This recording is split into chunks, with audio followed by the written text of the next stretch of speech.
This is San Francisco. It's Toshio. We know the war on drugs doesn't save lives, but it brings in huge profits for the police and anyone who works for the police in all of policing's forms. While rich people can microdose LSD at the office or Burning Man without any worries of getting arrested, the war on drugs is fought against poor, often non-white, queer, and trans people in what the local corporate media loves to call open-air drug markets.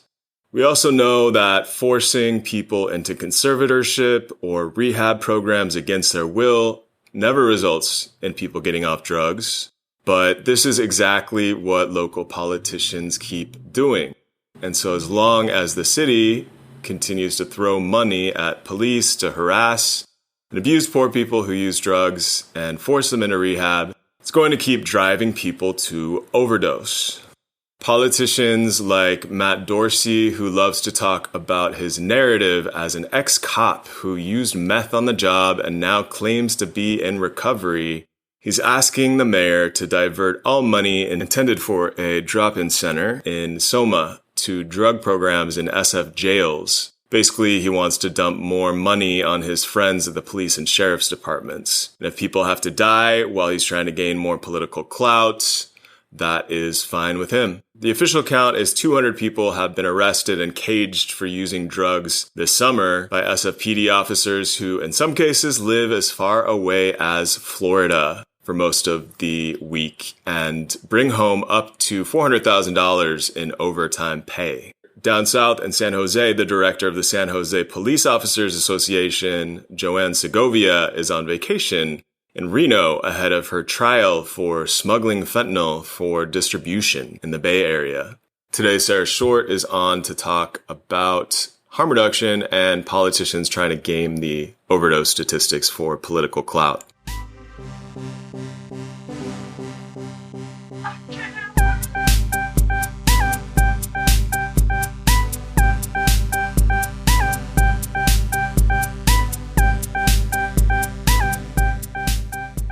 So harm reduction, there's so much misinformation about it. People, I think, very purposely misconstrue what it is and also misinform others about it. But at the heart of it, it's about not judging people's drug use and, again, their relationship to drugs. And so that is an absolute key component of building trust with people who are on the streets in order to work with them through the process of getting into housing.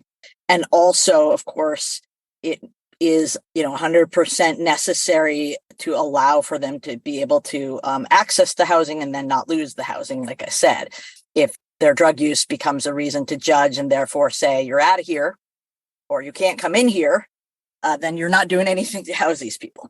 Right, because there are, in some cases, really strict black and white regulations around if somebody gets written up for, having something on them, they're out.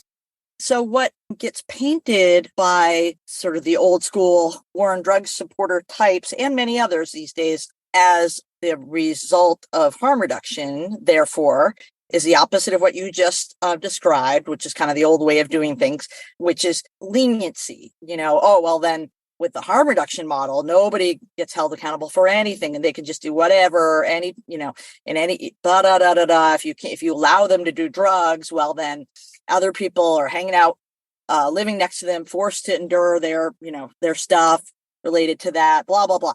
But the reality is, no, there's plenty of other ways and reasons to hold people accountable. So just by saying you cannot evict someone because you found an OxyContin pill on their floor when you went in to do an inspection or whatever, doesn't mean if there's any kind of behavior that is actually life-threatening or violent or a whole number of other categories that does not jeopardize their housing. So it's about addressing the issues, if there are actual issues, caused by drug use. That's very different. The behaviors themselves, if they're harmful to others, that's very different than saying just because we're aware that you use drugs, so that alone, you can't come in here or you can't Right. stay. That kind of makes me think of something that I think people often forget is how inside of the buildings downtown, what's left of the tech infrastructure, those people are doing drugs as much as people outside on the streets. Sometimes those people are coming out to the Tenderloin to pick up drugs. Hell yeah. And that is really, really critical point and absolutely true. There is unequal enforcement left and right when it comes to drug use. It was one of the big concerns I had right away when I learned that the city would now be putting all sorts of resources into arresting drug users, because they weren't going to be doing that in the marina. They weren't going to be, doing that in even the Sunset. They were doing that in very, very specific places where the folks that are bound to be caught up in the net are people of color, immigrants, very, very poor people, queer people, whereas I live right near Dolores Park. That's in the Mission district, and really, really great city park, but very, very large amount of space, a lot of people to gather, beautiful weather usually. And there are gads of people there, believe me, every weekend who are actually buying shrooms from the people that walk by and vend them. They're smoking pot. Many of them, I'm sure, are on acid and other things. There's certainly tons of drinking. And mind you, this law enforcement effort in the Tenderloin has been about, quote, public intoxication. So that's why people are getting arrested.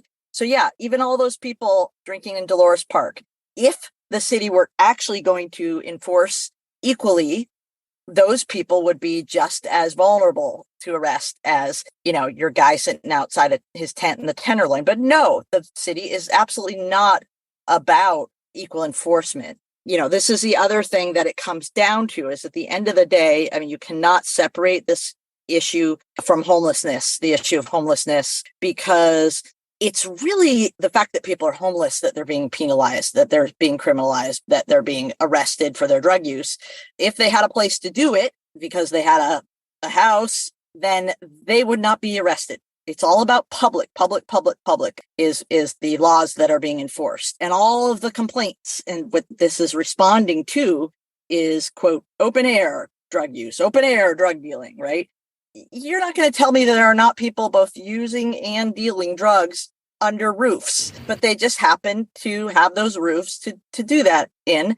And so, again, at the end of the day, what you're saying is you can't use drugs in this city if you're homeless and because you're homeless. And really, the very circumstances of you being homeless are reason enough for you to go to jail. Right. Yeah. And I mean, this is not to say, let's arrest more people by any means. I think we would both agree with that. This was very comparable in some ways to the gays in the military fight or whatever. It's sort of no, the thing is, I don't want all those other people in Dolores Park or wherever, or in, the bars in the marina to be arrested and help fill the jails. That's not what I'm saying. But if we're gonna do this, it needs, it should not have a disproportionate impact on very specific communities simply because they are members of those communities. It's antithetical to what we claim are very, principles and values of this country are. Sure. Yeah, no, if they went in to some tech offices and started arresting white collar workers who were using ketamine, I mean, I might take them a little bit more seriously, but I too do not want that to happen. What are some of the worst mischaracterizations of San Francisco's culture around drugs that you have seen in the corporate media playing out in recent years? Well, very immediately, what comes to mind is the, quote, drug tourist trope, which has been building and building. And you can just see the whole narrative that was created around it and people reinforcing it and sort of instructing each other and how to, using it and all of this. And it is the idea that all these folks on our streets who are using drugs openly, that everybody's complaining about are, quote, not San Franciscans. They're not from here. And that story provides a few different covers for people and a few different, fuels their political agenda in a few different ways. One is that it sort of abdicates people of responsibility, like, oh, they're not our people, this is not our problem kind of thing. So that's one. But two, the conclusion they draw from this idea, if people aren't from San Francisco and they're here using drugs, is that there must be reasons why we're sort of luring them here, or they're being drawn to come here to use drugs. And so that must be because we're too lenient and we make it too easy and it's too cush here. It's too welcoming. We don't enforce our laws. We provide them with like easy money for, benefits, and we give them housing, and on and on and on and on. That's a leap for one thing. Like, just to claim one thing causes the other, there's no evidence whatsoever. There's never been any research or data on that. But also what it does is just basically provide ammunition to the argument that we need to ramp up the war on drugs. We need to be crueler to people. We need to make it less comfortable for them. We need to, as the mayor said, stop being so compassionate, when she said, quote, compassion is killing people, and all of that. And so that trope really serves them well. It also just, it's just, they're always looking for ways to dehumanize people who use drugs on the streets. And in a way, it's a little bit of using a little bit of xenophobia and a little bit of like clever, like distancing, device to be like, see, they're not exactly like, they're the other, they're othering. Yeah. This othering of people, this narrative, it absolutely, I think, allows increasing amounts of funding to go to, already gargantuan budgets of the SFPD and all of the other departments that we have here in the city that, we could go down the list as we have before. There's also the BART police, there's the Muni cops, university police, City College has its own police. There's CHP and the National Guard now.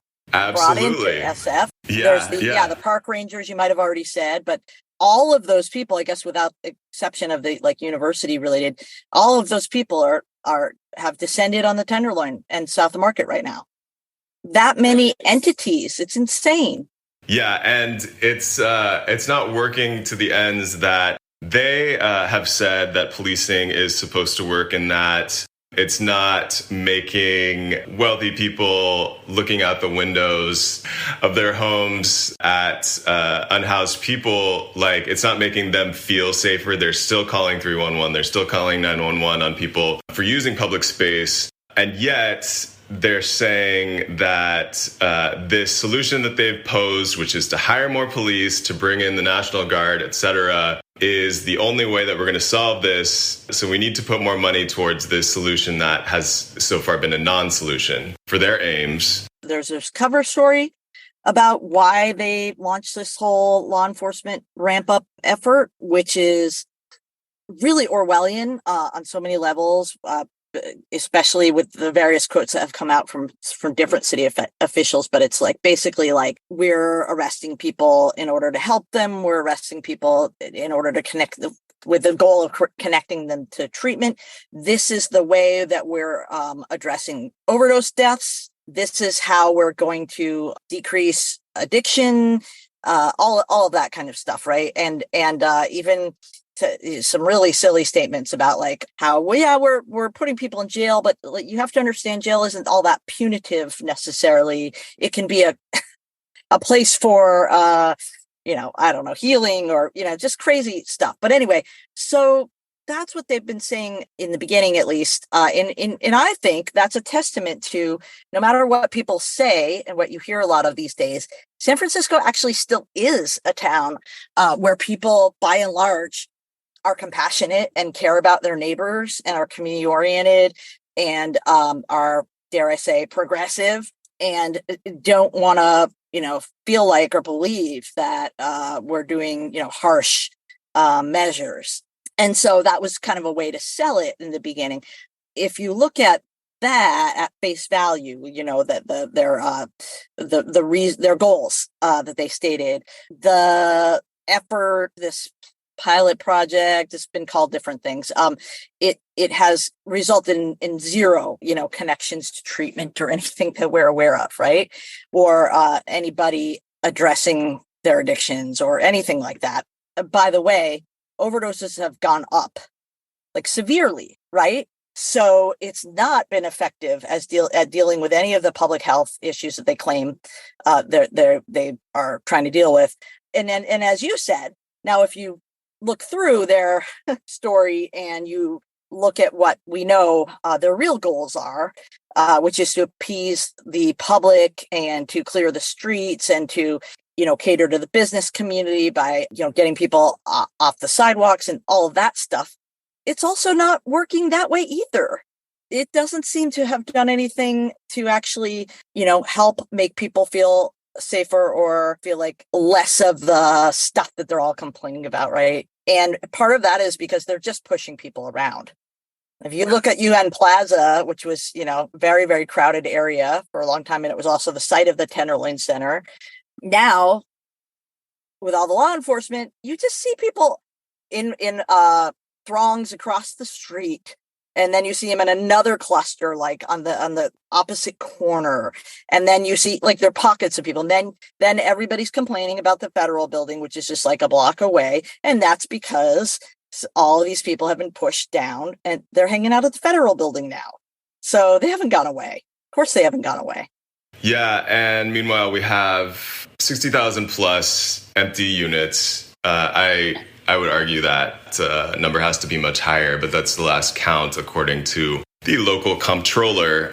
And I would say maybe even worse, just in relationship to this, is that in our permanent supportive housing stock, which is the actual housing that really like homeless folks can afford, there's about 800 to 1,000 vacant units just sitting there for the last at least 5 years or so. That's been an issue. So yeah. Exactly. If we really wanted to tackle this problem, there are real ways we could be doing it, but our city is not. There's not the will or the interest or the resources. And as a matter of fact, there's motivation to do just the opposite. No, absolutely. And like you said, pushing people around is just going to re-traumatize people, make people feel like they are in a vicious cycle that they can't get out of. And then you have local politicians like Matt Dorsey, who is a former cop, worked in the PR department for the SFPD for many years before he became a local supervisor. And he is wanting to move some of the money that could go towards safe injection sites, towards the jail, towards his old buddies at the SFPD. Like as you were saying, there was a center here at UN Plaza, where I'm speaking to you from, for about a year. And there is the potential of opening more of these sites across the city. Is that one of the solutions that you think has worked out in the past? Yes. The Tenderloin Center was super successful. About 300 overdoses were reversed, as far as I know. And like hundreds of people, literally hundreds of people per day were going there and using the services. All of these people who are, complaining about open air drug use and tents on the street and people, congregated on the sidewalks, and that these politicians like Supervisor Dorsey are responding to, should be super supportive of something like this that actually brings people indoors. Like that's what it does. It gets these people out of sight, in addition to a lot of other things. But that alone, it sort of sometimes kind of makes you scratch your head and be like, what do these people want? And it makes you get to the point of, I think they just want people to disappear, literally, and whatever means necessary. It's very, very sad and angering. The idea was when the Tenderloin Center closed abruptly by the mayor, that those resources I mentioned, were lost to the community. And that need certainly didn't go away. So the promise was from the city that after a lot of, organizing and leadership with some of our board members and, and all of this, that there would be replacement services. And they would be these wellness hubs. They were going to do it in a different way, and it would take some time, and but now that we've gotten to the point where those wellness hubs are actually finally like budgeted, with a chance of moving forward, then that's when, as you mentioned, Supervisor Dorsey comes on the attack and is like, oh, no, we can't have that, So it's entirely frustrating, and once again it just like exposes his agenda all the more. It's just, and a number of people, including the mayor, it's just, there's so much in their, like, really in their hearts, at least it seems like it, that is just more money for the cops, more money for the cops, more money for, Meanwhile, recent articles have come out about how much the cops make. They're the highest paid, and what they actually do, which is kind of nothing, and including like their success rates and stories about, like, there was a story recently about all these white hipsters who are really into VW vans.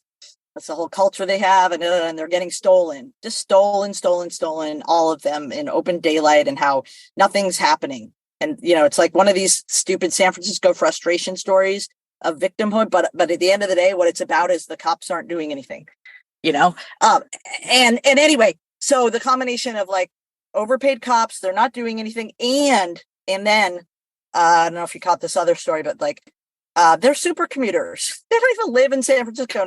Yeah. I don't begrudge anybody that normally with, like, who can afford it, but some of them live in other states. I was thinking the other day, that whole sort of drug tourist trope, I was thinking, well, what are these cops that make over 300,000 and live in Nevada and whatever, like what are they, crime tourists or something like that? There are people that, let's just put it this way, there are people that have a lot of stake in, and literally like money to be made in, promoting law enforcement solutions. There's not just about people being true believers. No, this is about, reinforcing the prison industrial complex, as Matt Dorsey wants to do, just pushing more funding back into the sheriffs and the police. I especially find it annoying because Dorsey, as part of his narrative as a politician, has fallen back time and again on his background as a drug user. He's like, That's right. He's like, I'm a gay dude on meth. So therefore, or who formerly used meth and during quarantine, got back in the habit a little bit. And as a fellow gay dude in recovery, the hypocrisy of it all, to be deciding other people's lives, where they go, being forced into quote unquote rehabilitation in jails, which, as we know, the success rate of that is basically zero. Just to be clear, in this whole project, there literally there's been a zero acceptance rate of treatment services offered in the jails.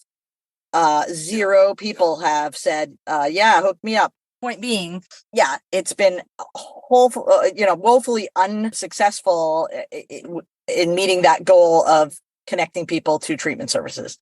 One more question. So for me, Matt Dorsey has come out as one of my favorite local politicians that I love to hate. If you had to pick someone that was at the top of your shit list right now, that people should be paying attention to how they are working to kind of keep the war on drugs rolling on, who might that person be? Well, I would have to pick the mayor, in large part because she gets let off the hook far too much on this, even though she's orchestrating a great deal of it and benefiting from it. I think it's sort of like what you said about Supervisor Dorsey to an extent, but it's like, it's just twisted, that it's her very community that, was devastated the first time by the war on drugs, and is also disproportionately impacted once again by what's going on with this new ramp up. And so it's sort of, the villainy sort of becomes even, larger with that, when you're sort of like, you're even just like betraying, your own people and your own background and community and but also, it is because, I guess the number one reason, it is because many people want to deny this and actually bend over backwards to figure out ways to sort of disguise this. But the mayor is incredibly powerful in this city and has a lot of ability to affect how this plays out. And she has every step of the way promoted these law enforcement solutions and pumped it up, not just promoted it, but also fanned the flames of the, that kind of public, fervor that's been asking for it, going out there and saying how dangerous and scary it is and how drug users this and homeless people that. And so I think that she's probably more responsible for this mess than a lot of people, and also more able to fix it than a lot of people.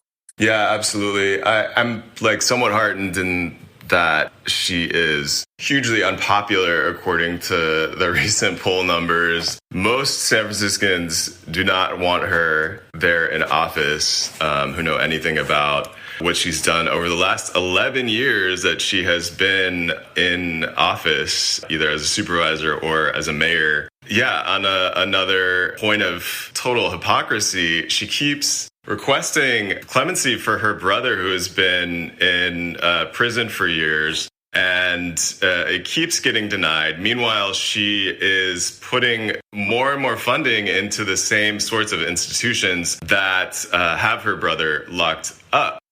Yep. Yeah, it's just hella annoying. Yep. Anyway, so thank you so much, Sarah.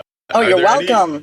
Other local resources related to this topic that you would point people to? Yeah, there's a coalition around the safe consumption sites and moving that along. It's called Safer Inside. Maybe Twitter is probably the best way to reach us. And other groups that are doing great harm reduction work are the San Francisco AIDS Foundation, Glide, the Gubbio Project does both harm reduction and also just is an absolute cool place for people to come during the day to hang out.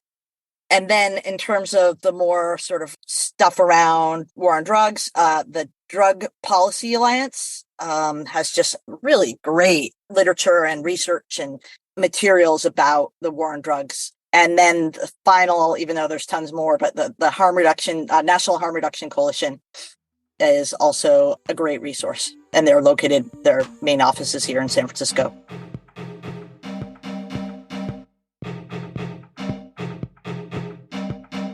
Thanks for listening to Sad Francisco, a show produced by Toshio Moronic and Caitlin Wood. You can go to patreon.com/Sad Francisco to hear more and to get in touch. And if you'd like, you can throw down a little bit of money for the production of the show.